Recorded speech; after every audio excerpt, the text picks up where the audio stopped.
Just a small town gym, working hard to lift within. Took the strength classroom road, now my gains begin.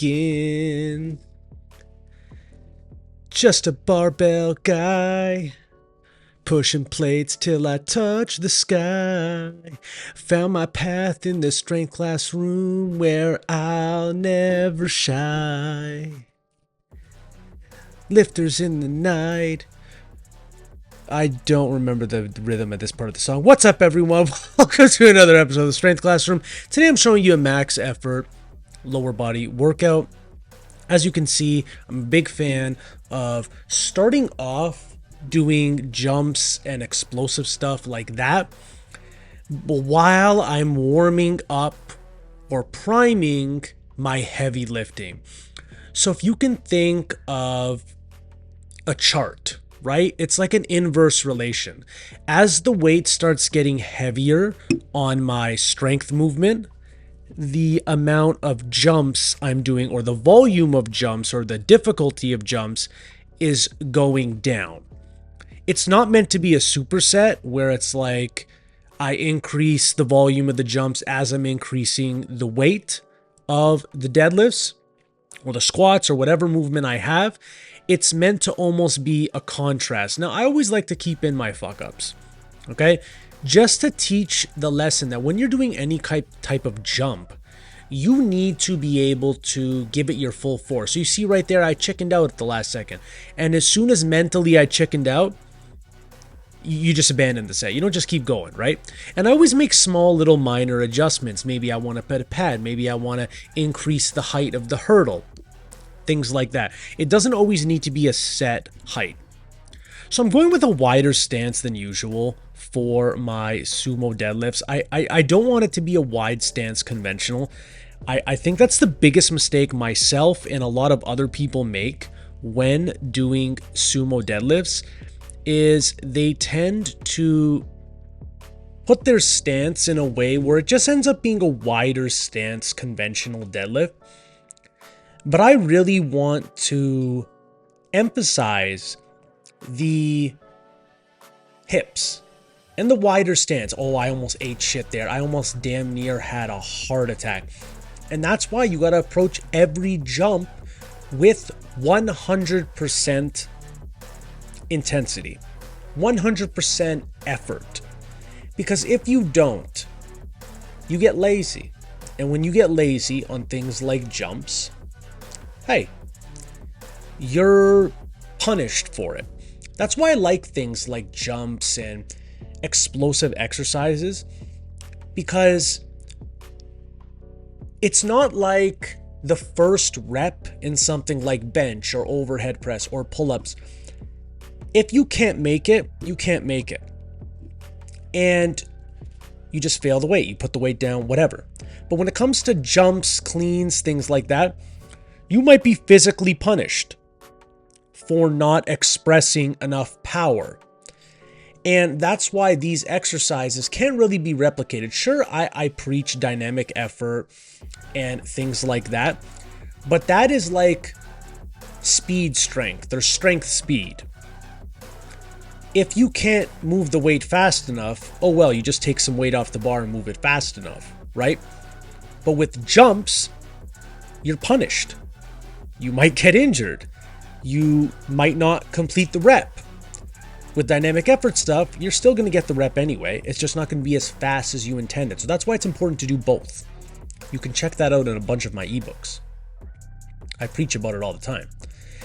But here we have sumo deadlifts. I worked up to something. Now this is PRs basically for wider stances.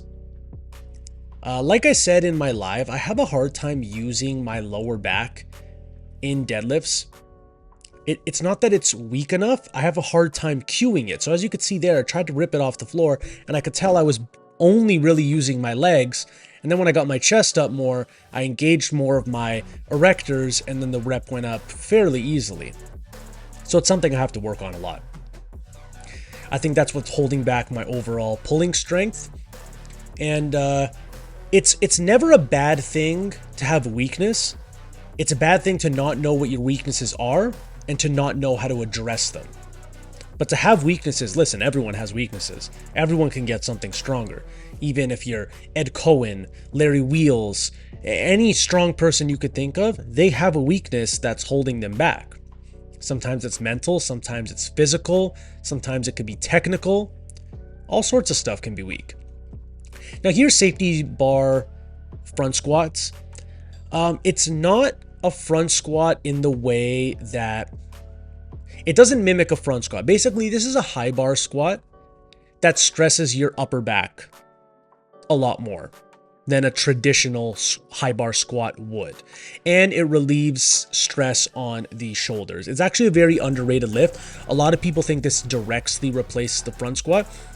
It does in the sense that it makes your upper back work harder and your quads work harder because you're more upright.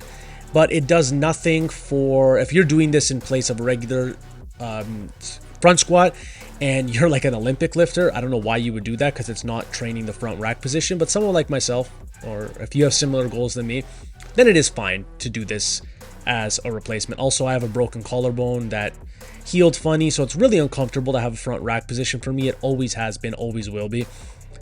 And for that reason, that's why I do front squats that way. So here's a great core exercise. I can't remember where I saw it. I saw it somewhere on Instagram. And it's just a 150-pound sandbag. And I'm box squatting. And it's a great core exercise. Like, obviously, my legs are not the limiting factor here. It's going to be my core. A little bit of my upper back is a factor here. But it's going to mainly be my core. And then I supersetted that with mace swings. You'll notice I'm throwing in mace swings a lot lately.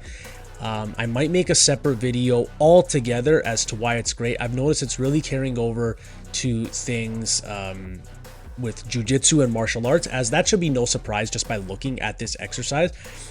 But it's really doing wonders for grip training, upper back, stretching out the lats, some delt stuff. It's just a great movement.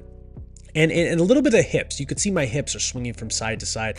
And I'm actually using my hips and my core to bring the weight up. And I'm using like my lats to bring the weight down. This would also be a high application to judo practitioners. When the motion when I'm bringing it down, that's very similar to what you would use in some judo throws. And I just bounced back and forth between those two exercises. Obviously, if you put the sandbag in the front of your body, it's going to stress more of your upper back. It's still going to stress your core, but in a different way from the fashion you're seeing me do it right here. It's just a great exercise overall.